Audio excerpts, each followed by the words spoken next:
आणि तुम्ही पण साईड हिरोईन लोक जास्त मध्ये मध्ये करू नका, कळलं ना? हा, धमक्या बिमक्या दिल्या ना, तर तुम्हाला मी धमकी देईन ना, तर चटीत मुताल इथे, समजलं का? धमकी बिमकी द्यायचं काम नाही येते. तुम्ही लोक स्टुडंट आहात, स्टुडंट सरकार हवा. आम्हाला हे विषय वाढवायचं नाहीये, म्हणून तुम्हाला आता शांततेने गेले. तुम्हाला बोलले असं तुमच्या घरच्यांना बोलवायचे. तुमच्या घरचे तुम्हाला हे मराठी मुद्द्यावर भांडायला बोलवतात का? इकडे पाठवतात आहे. हा, तुमचं वय काय आणि तुमची भाषा काय? पळतात ना तुमचे रिक्षावाले, युपीवाले. पळा मग तुम्ही पण, जावा युपीला. कशाला इकडे करताय काय? जाऊन तुमच्या युपीवाले रिक्षावाले परत मुंबईत येतात, तिथे रोजगार नाहीये. आता येऊन मराठी शिकतात आहे, हे जरा बघा. इंस्टाग्रामात तिच्या रीलवर तुला बोलण्याचा अधिकार नव्हता. तिने पर्सनल रील टाकली होती. तिची स्टोरी होती की नाही? तिने तुला स्टोरी पाठवली का? तुला तिने रील पाठवली नाही ना, मग तुला तिच्यावर कमेंट करायची गरजच नव्हती. ही मुलगी आणि ही सर चॅटिंग मध्ये काहीतरी तुला तरी बोलणं झालेलं आहे. त्यात मराठी मुद्दा तिने घेतलेला आहे. राजसाहेबांचे चमचे वगैरे बोलते ही एवढीच. आता इथे काठवड्यात बोलायचं का काय करायचं तुम्ही सांगा. मला जो लेटर द्यायचा आहे, पत्र द्यायचं ते नका. तुमच्या कॉलेजमध्ये जर एखादी मुलगी आणि साहेबांबद्दल असं बोलते, आता तिचं वय जास्त नाही, म्हणजे मी एक कानाखाली दिलं की ती उठणार नाही, बरोबर आहे? म्हणून तिला तुम्ही मारू पण शकत नाही, कारण की लहान आहे ती.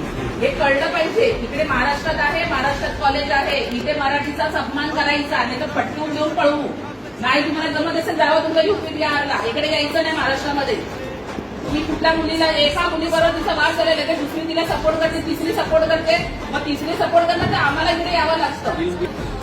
आणि जर हिला कोणी दाबण्याचा प्रयत्न केला, ती तू का कंप्लेंट केली, का मंत्रिवाल्याकडे घेऊन त्या मग आम्ही आहे आणि तुम्ही आहे, मग हे लक्षात ठेवायचं. तुला काय म्हणायचं आता? मराठीत बोल तू. आता तुला मराठीचा त्रास आहे ना, मराठीत बोल. हा, मग व्यवस्थित बोल. जेवढं येतं तेवढं तू मराठीतच बोलायचं. आता लय बोलतेस ना राजसाहेबांबद्दल, मराठीतच बोलायचं. आता मराठीत बोल, सांगितलं मी तुला. जेवढं तुला तुमचं फक्त आणि ऍक्टिंग करू नकोस, समजलं ना? थोडं खरं सरळ ठेवायचं, नीट बोलायचं, मराठीतच बोलायचं. तू आता तिच्याशी तिची माफी मागायची, नंतर तुमचं कॉलेजमध्ये जे होईल ते होईल. आता तिची तू माफी मागायची नाही, तुमच्या पॅरेंट्सला इथे बोलवा. मी तिथे बसायला तयार आहे 4 तास, मला काही प्रॉब्लेम नाहीये. तुम्हारे यूपी में लड़कियां सेफ है क्या? यहाँ पे 4 बजे भी तुम लोग अकेले घूम सकते हो. हाँ है ये लड़की सेफ है तो महाराष्ट्र का इसके लिए हम लोग का अभिमान है, समझे क्या?